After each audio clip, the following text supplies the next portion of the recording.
Good morning everybody. आज की class में हम सेकंड पेपर में स्लम्स का एक टॉपिक है, उस पर चर्चा करेंगे। इसको मालिन बस्तियाँ, कच्ची बस्तियाँ, झुग्गी झोपड़ी वाली बस्ती भी कह सकते हैं। जैसा कि आप जानते हैं, जो नगरीकरण बढ़ता है, आसपास के क्षेत्र के लोग नगरों में जाकर बसने लगते हैं और निश्चित तौर पर वे एक नियोजित तरीके के द्वारा किसी कॉलोनी में नहीं रहते। चूँकि उनका आर्थिक स्तर निम्न होता है, तो वो नालों के आसपास, फुटपाथों पर या जहाँ भी कोई सरकारी खाली ज़मीन होती है, सड़क का किनारा, ग्राउंड, उसमें झुग्गी झोपड़ी, कच्ची बस्ती बनाकर रहने लगते हैं। ये कच्ची बस्तियाँ गंदगियों के ढेर पर रहने वाली बस्तियाँ हैं। इनके संदर्भ में हम चर्चा करेंगे।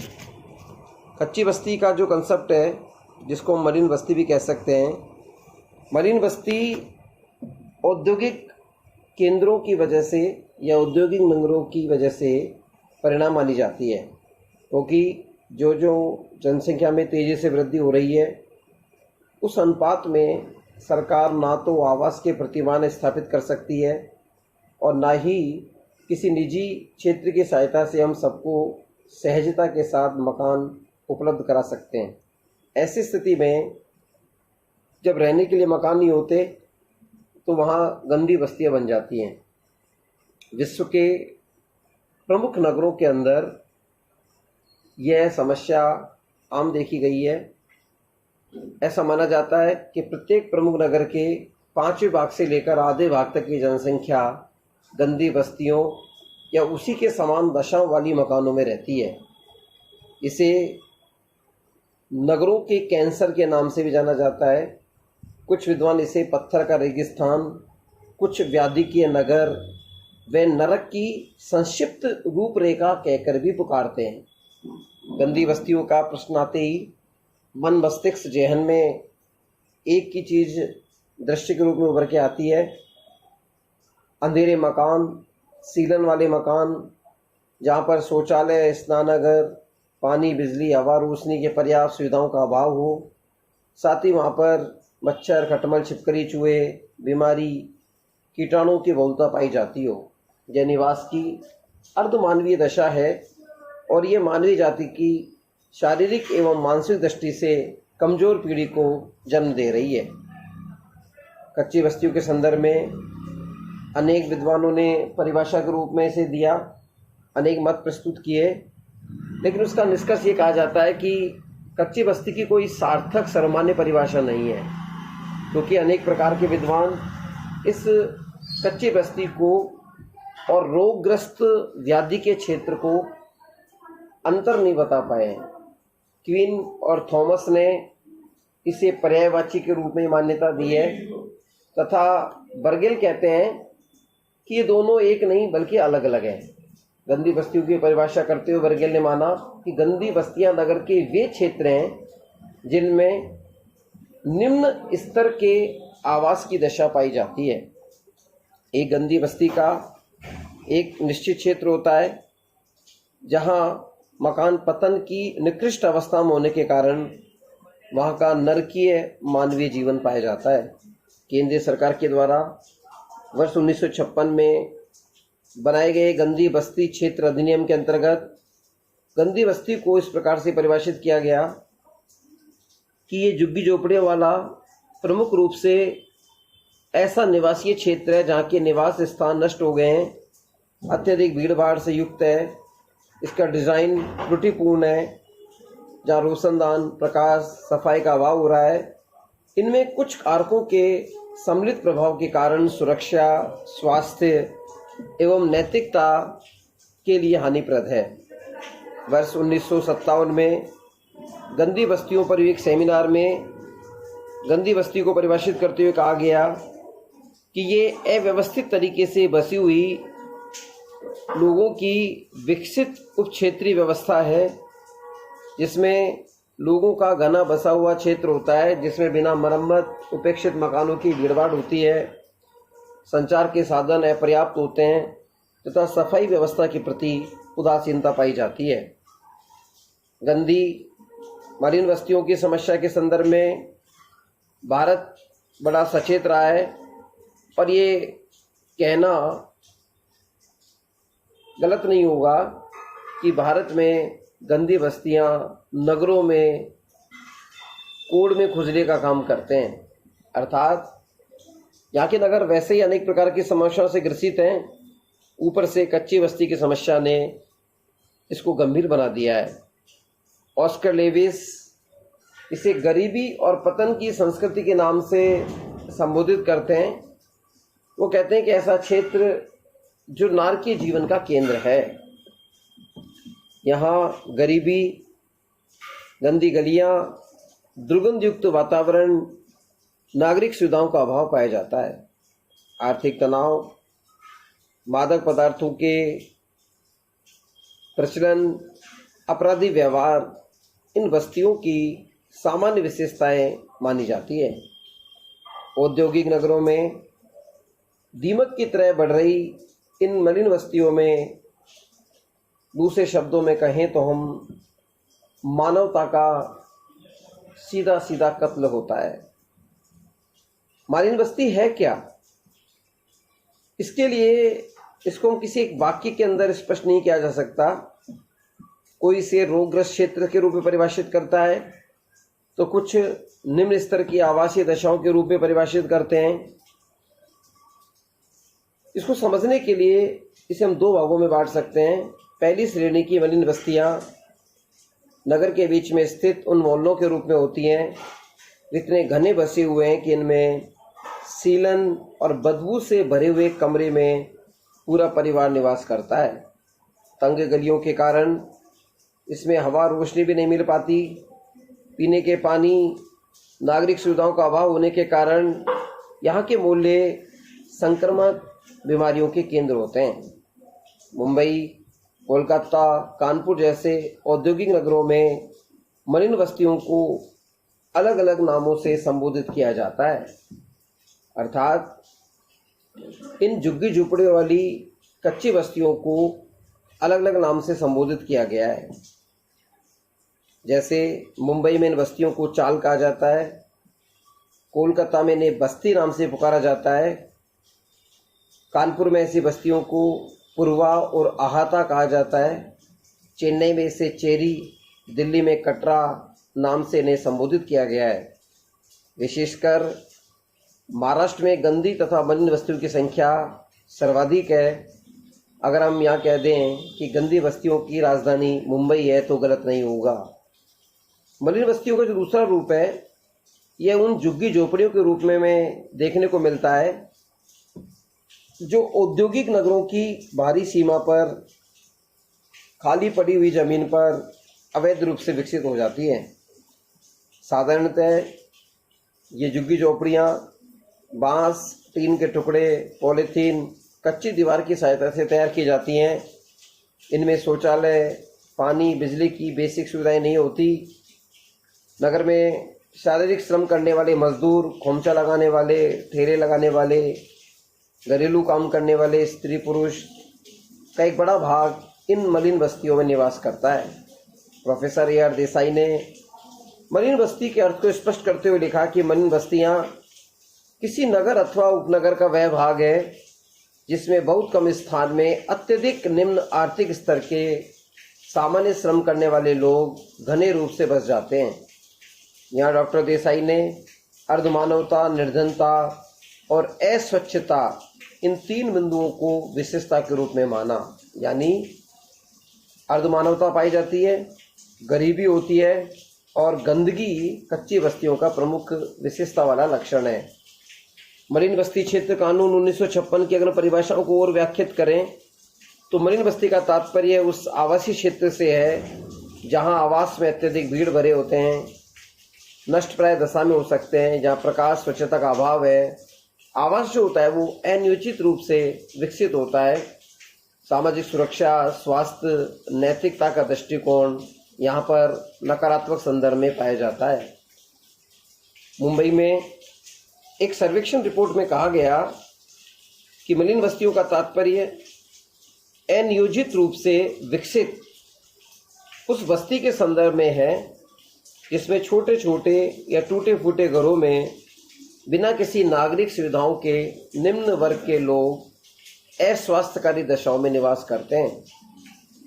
मलिन बस्तियों की प्रकृति के रूप में इनकी प्रमुख विशेषताओं के द्वारा हम इसको समझ सकते हैं। इन विशेषताओं में मुख्य रूप से अनियोजित रूप से विकसित, अर्थात मलिन बस्तियों के रूप में विकसित होने वाले मोहल्ले अनप्लानिंग वे में होते हैं, जिसे हम कहें अपने आप में विकसित हो जाते हैं, क्योंकि खाली ज़मीन होती है, लोग वहाँ पर आकर अपना टीन टप्पर पॉलीथीन से अस्थायी आवास बना लेते हैं। और एक अनियोजित रूप में जहाँ कोई सड़क नहीं, जहाँ कोई प्रॉपर बच्चों के खेल का मैदान नहीं, इवन वहाँ पानी और बिजली की सुविधाएं भी नहीं होती, ये बस जाती है। दूसरा लक्षण है अत्यधिक घनापन। यह घनापन का तात्पर्य घनत्व से है, यानी 1 वर्ग किलोमीटर में बहुत अधिक लोग अनियोजित तरीके से निवास करने लगते हैं। यहाँ पर ये क्षेत्र इतने घने बन जाते हैं कि साधारणतः इनमें प्रवेश करने और निकलने का कोई समुचित मार्ग नहीं होता। आप लोगों ने हिंदी फिल्मों में कई बार देखा होगा कि नायक और खलनायक की जब लड़ाई होती है तो वो भागते भागते कुछ बस्तियों में चला जाता है। वहाँ एक क्षेत्र है जहाँ पर पतली पतली तंग गलियाँ हैं, जिसमें दरवाजे अस्थायी रूप से लोहे के बने होते हैं, झुग्गी झोपड़ियाँ, एक अलग सघनता के आधार पर पाई जाने वाली संरचना है। तो ये घनत्व के दृष्टिकोण से सर्वाधिक है। इनमें निर्धनता का सामान्य लक्षण पाया जाता है, क्योंकि जितने भी लोग हैं वो बेसिकली शारीरिक श्रम करने वाले लोग हैं। शारीरिक श्रम के माध्यम से केवल वो अपना जीवन यापन कर सकते हैं, इतना ही कमा पाते हैं कि उनका पेट भर जाए। उनके पास संग्रह की प्रवृत्ति नहीं और बचत उनकी कम होती है, क्योंकि जो बचता है वो हारी बीमारी में खर्च हो जाता है। और सामान्य स्तर पर रहने के लिए इनकी इतनी आर्थिक क्षमता भी नहीं है कि अच्छी जगह जाकर किराए के मकान में रह सकें। सामान्य निर्धनता में हमेशा वो कर्ज में डूबे रहते हैं, क्योंकि ये लोग बड़े ट्रेडिशनल हैं, परंपराओं के नाम पर अनावश्यक खर्च करते हैं, अपनी सुख सुविधाओं पर इनका विशेष ध्यान नहीं होता। ये क्षेत्र नागरिक सुविधाओं के अभाव वाले क्षेत्र होते हैं। या नागरिक सुविधाओं का क्षेत्र उसे मानते हैं जहाँ बिजली हो, पानी हो, सड़कें हो, खेल के मैदान हो, ये सब यहाँ पर नहीं है। इनका विचरणकारी व्यवहार पाया जाता है, अर्थात कच्ची बस्तियों में रहने वाले लोग अनकंट्रोल्ड असामाजिक व्यक्ति या कह दें ऐसे लोगों का समूह है जिस पर सामाजिक नियंत्रण का अभाव होता है। यहाँ पर रहने वाले लोग मानसिक तनाव, कुंठा, चिंताओं से घिरे रहते हैं। ऐसी दशा में नशीले पदार्थों का सेवन करते हैं। अपराध, बाल अपराध, वेश्यावृत्ति जैसे विस्तृत व्यवहार बहुत से लोगों के जीवन का अंग बन जाते हैं। डॉक्टर राधाकमल मुखर्जी ने लिखा है कि वे बस्तियां, वे स्थान है जहाँ पर मानवता का निर्दयता के साथ गला घोटा जाता है, नारीत्व का अपमान होता है और आरंभ से ही बच्चों के जीवन में जहर घोल दिया जाता है। यहाँ राधाकमल मुखर्जी का संदर्भ बड़ा महत्वपूर्ण है, क्योंकि ये ऐसे क्षेत्र है जहाँ पर निर्दयता के साथ मानवता का गला घोटा जाता है। स्त्रियों के सम्मान की कोई विशेष चर्चा नहीं की जाती, ना महत्व दिया जाता, और बच्चों को छोटी सी उम्र में ही असामाजिक व्यवहार करने के लिए प्रेरित किया जाता है। क्योंकि आप जानते हैं चाल में छोटा मोटा अपराध करने वाले, चोरी चकोरी करने वाले, जेब काटने वाले बच्चे होते हैं और उनके माता पिता भी उनका संरक्षण करते हैं। उनको लगता है कि ये इनका आर्थिक उपार्जन का हिस्सा है। ऐसे क्षेत्र उपेक्षित क्षेत्र होते हैं। यहाँ उपेक्षा का कारण क्या है कि एक तो इन मलिन बस्तियों को कभी भी हटाया जा सकता है, ये अवैध कॉलोनियाँ होती हैं।